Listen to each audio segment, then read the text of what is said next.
Hello， 大家好，咁啊嚟到10月8號咧，咁啊繼續咧都會有賽事舉行，今次就翻去跑馬地，就有9場賽事，咁都一段時間冇翻跑馬地，咁我相信啲草一定生得靚啦，最近又落雨啦，咁然之後咧又曬太陽啦，咁所以咧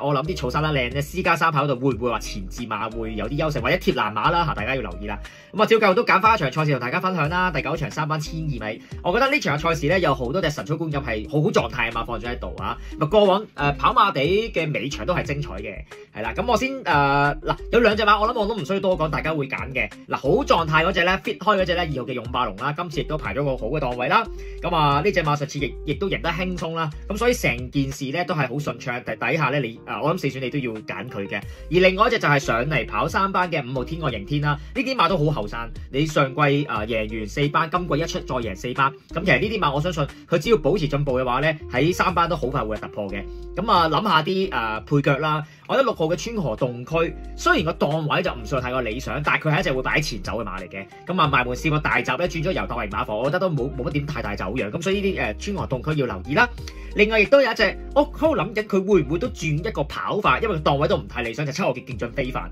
呢隻馬咧，佢嘅 case 咧就冇天外迎天咁後生，因為佢都係澳洲嘅5歲馬啦嚇。咁啊上季個表現方面咧，我就覺得係有少少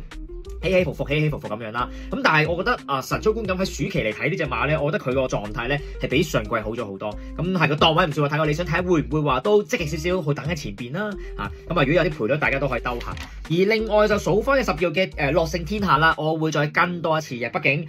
田草今季初出嗰一場咧就好似又係好似差少少咁樣咧，不過咧你睇翻佢過嚟跑谷草幾次都係跑得近嘅喎，跑得好嘅喎，咁所以咧我覺得唔一定要落4班嘅，所以3班咧有啲輕磅咧繼續溝佢。